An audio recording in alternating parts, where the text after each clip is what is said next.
Bharuch Lok Sabha seat માટે કોંગ્રેસ અને આમ આદમી પાર્ટી આમને સામને આવી ગયા છે। આમ આદમી પાર્ટીએ ચૈતર વસાવાને ટિકિટ આપતા ફૈઝલ પટેલ અને મુમતાજ પટેલ નારાજ દેખાઈ રહ્યા છે। શું છે સમગ્ર મામલો, જુઓ આ વિડીયોમાં।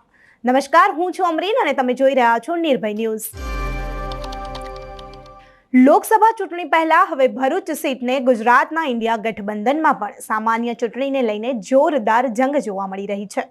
ભરૂચ લોકસભા બેઠક માટે આમ આદમી પાર્ટીએ પોતાના ઉમેદવારની જાહેરાત કરી દીધી છે, જેને લઈને કોંગ્રેસના નેતાઓમાં નારાજગી જોવા મળી રહી છે। કોંગ્રેસના વરિષ્ઠ નેતા અહેમદ પટેલના પુત્ર ફૈઝલ અહેમદ પટેલનું મોટું નિવેદન સામે આવ્યું છે। ફૈઝલે ભરૂચ બેઠક પરથી કોંગ્રેસના ઉમેદવારને મેદાનમાં ઉતારવાનો આગ્રહ કર્યો છે। તેમણે એમ પણ કહ્યું કે જો આ સીટ આપને આપવામાં આવશે તો તેઓ ગઠબંધનને સમર્થન નહીં આપે। આમ આદમી પાર્ટીએ પક્ષના ધારાસભ્ય ચૈતર વસાવાને ભરૂચ બેઠક પરથી ચૂંટણી લડવાની જાહેરાત કરી છે। જો કે સ્થાનિક કોંગ્રેસ નેતા આ પ્રસ્તાવને સ્વીકારતા નથી। ફૈઝલ પટેલે ટ્વીટ કરીને ભરૂચ આપના ઉમેદવારનો વિરોધ નોંધાવ્યો છે।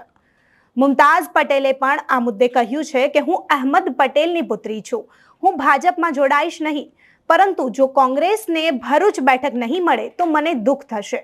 તેમણે વધુમાં કહ્યું કે જીવનમાં ઘણી વસ્તુઓની જરૂર છે, પરંતુ દરેકને બધું જ મળતું નથી। તે જ સમયે આમ આદમી પાર્ટીના રાજ્યસભા સાંસદ સંદીપ પાઠકે મુમતાઝની નારાજગીના સમાચાર પર પ્રતિક્રિયા આપી છે। તેમણે કહ્યું, અમે સાથે બેસીને તેનો ઉકેલ લાવીશું। દરેક વ્યક્તિને ચૂંટણી લડવાની ઈચ્છા હોય છે। મહત્વનું છે કે જો ગઠબંધન તોડીને પણ કોંગ્રેસ અહીંથી ચૂંટણી લડશે તો સ્વાભાવિક રીતે જ ભાજપના ઉમેદવારને ફાયદો થશે, કેમ કે આમ આદમી પાર્ટી અને કોંગ્રેસના વોટ વિભાજિત થઈ જશે, જેનો સીધો જ ફાયદો ભાજપને મળશે।